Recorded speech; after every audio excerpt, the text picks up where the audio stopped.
The assassination of a mayor has sent shockwaves across Mexico. Thousands of demonstrators filled the streets, accusing President Claudia Sheinbaum's government of failing to get a handle on crime.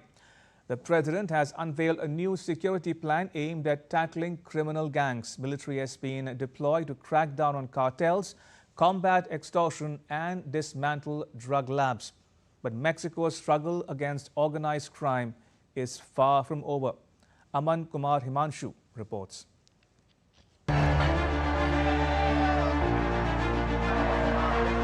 The Mexican state of Michoacan is a land gripped by extreme insecurity and high violence. It is a place where violence has touched every aspect of life.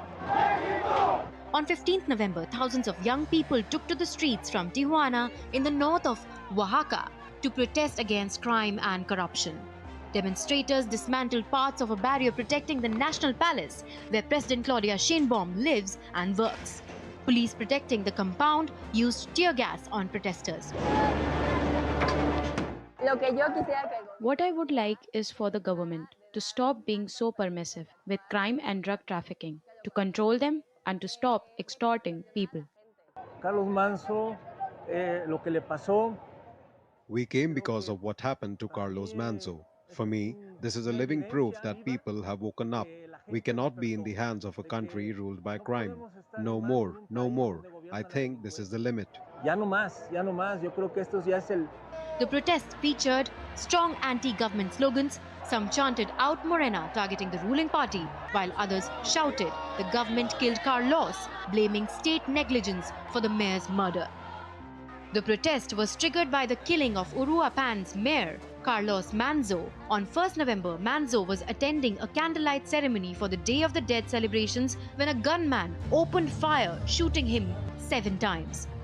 On 20th November, Mexico's authorities arrested a man accused of orchestrating the killing. The suspect is linked to a criminal syndicate called the Jalisco New Generation Cartel.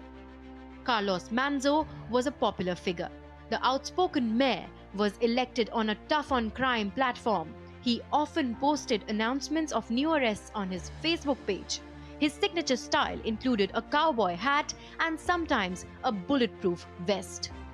Manzo had become a thorn in the side of cartels in the state of Michoacan, where violence among rival criminal groups and with state and Mexican government security forces had exploded. Manzo was an uncomfortable figure for Mexico's government too. He had criticized President Sheinbaum's strategy of curbing cartel violence as a failure and demanded more power to fight back. Manzo was the 7th mayor to be killed in the same state since 2022 and the second high-profile assassination in a span of 2 weeks. Bernardo Bravo, a lime grower and agricultural association president who spoke out against extortion, was killed on 20th October. In a typical video posted on social media, Manzo could be seen warning police against showing leniency towards criminals. In it, he says that any criminal you encounter who is armed and resists arrest or attacks citizens, if you detect them during operations, you must take them down. There should be no leniency with them. This hard line brought him into direct conflict with organized crime, particularly the Jalisco New Generation Cartel. In August, police delivered a major blow to the cartel by capturing its local leader, Rene Belmont, alias Reno. Reno oversaw the cartel's extortion network in the area, largely targeting small and mid-sized avocado and lemon farmers. Following the arrest, violence escalated in the city of Uruapan, including attacks on police officers. Manzo's assassination triggered unrest across the fertile state of Michoacan, which produces limes and avocados found on Canadian grocery shelves. Although the protests were triggered by the killing of Carlos Manzo, the demonstrations have evolved into a broader movement addressing Mexico's long-standing issues of violence, impunity, and corruption. People are demanding stronger state action against crime and cartels, greater government accountability for corruption and human rights abuses, a shift away from current security strategies, and the resignation of President Sheinbaum. President Sheinbaum continues to enjoy a 70% approval rating, but a string of high-profile killings has increased scrutiny of her leadership. She accused right-wing parties of trying to infiltrate youths. Mexico has been battling organized crime for decades. According to the US-based Council on Foreign Relations, Mexico faces a crisis of kidnappings, disappearances, and other criminal violence that has left more than 30,000 people dead each year since 2018.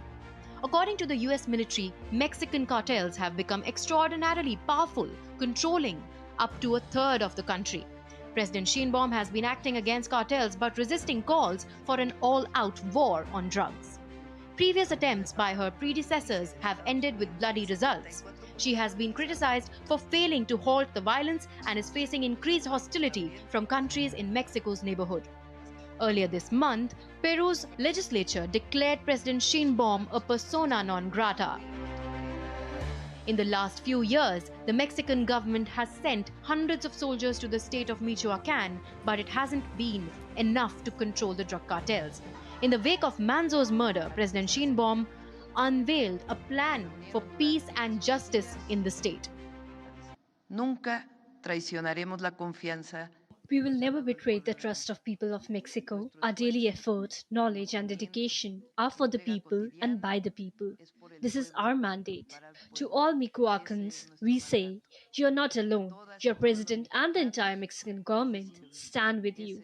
I will personally monitor the Michoacan plan every 15 days and will publicly report on its progress every month during the morning press conference. Lo respalda. Recent protests have exposed deep frustrations with Mexico's security crisis and governance failures. They reflect a new determination among both young and old to demand accountability from the government. Whether this wave of anger turns into a sustained political movement will depend on how the Sheinbaum government responds. If violence continues, the protests could reignite quickly and challenge President Sheinbaum's leadership at a crucial stage of her presidency. Aman Kumar Himanshu's report for DD India.